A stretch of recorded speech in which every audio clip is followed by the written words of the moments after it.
Danielle Catino is a senior on the Purdue women's volleyball team, and today we were given a glimpse of her life as a student athlete.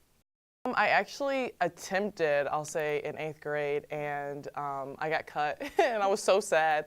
And then I tried again my freshman year in high school, and I actually made the team, and I was so excited. But it was just something I honestly did because I played basketball too, and I wanted to get out of the conditioning that I have to do for basketball. So it was like for fun. I was like, okay, like this is, something more fun and light, and. So I started my freshman year. Volleyball wasn't always the goal of Danielle's. However, her passion for the sport has grown tremendously.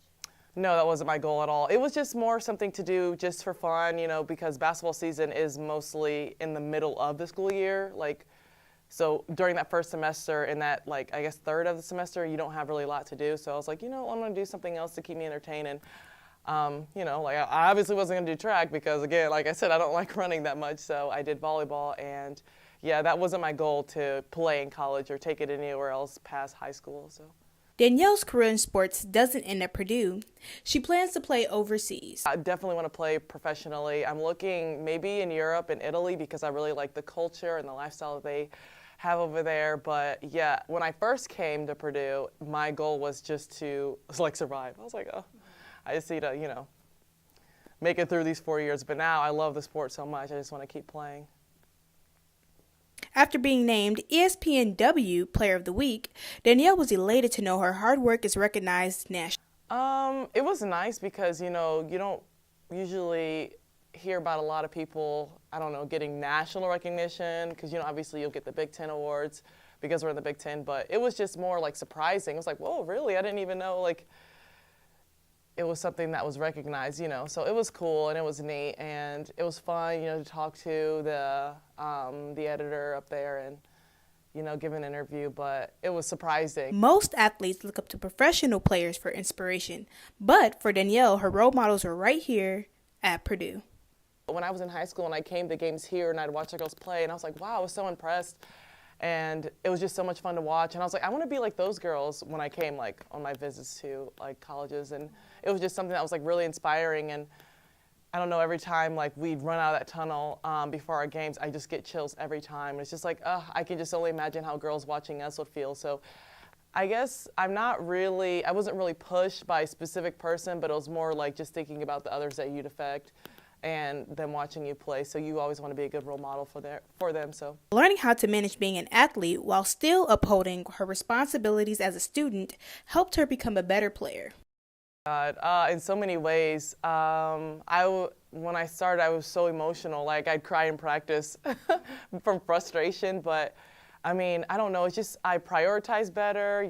I learned to find a balance between having fun and playing, but also getting studies in too. So that was something that was really important for me. And then time management was better. Just everything all the way around. I think becoming just a better person, understanding the game more, understanding the dynamic of the team is just more than it's just about you as a person. It's about you as a teammate and a leader. So when you have to take on a role as a senior leader, you got to figure it out fast. And luckily, I had really good senior leaders when I was an underclassman to look up to and look after and learn from them. But yeah, it's just you got to figure everything out with your teammates and your coaches and try to get everyone tied together. So there were 2 matches that we had, both home, and we played Minnesota, who was number 5, and then Wisconsin the next night, number 10. And when you have 2 games in a weekend, the second game you really can't even scout for until you're done with the game before, especially it being number 5 Minnesota. So we had played them earlier in the season and did not do well.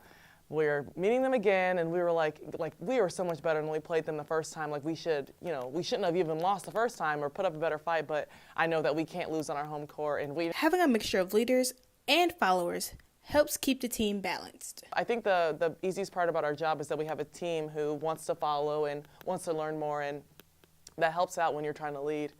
You don't want 30 leaders and then no one to follow. So I think that we all have a good plan of where we want to go, what we want to do. And when you have people who follow you, it makes it so much easier. So I think that makes the dynamic really good. It works for us. And we're all the same. We're all kind of I could see why our coach recruited us all because we're all Purdue girls. So he has a type of girl that he likes, so it makes it easier for us to mesh. So yeah. I have an older sister, and then I have a younger sister who's also here at Purdue, and she's on the volleyball team as well. I'm majoring in mass communications here, and I really want to stay in the sports area of communications. So, I want to do some commentating for sports. I really like men's basketball too, and I love volleyball, so I would love to do either one of those. And I'd love to just, commentate, do interviews, anything that involves me just being around the athletes, because I like it a lot, and I think it's a really good profession, and it's a profession that women are starting to become more and more popular in, so that's encouraging. But yeah, that's what I want to do.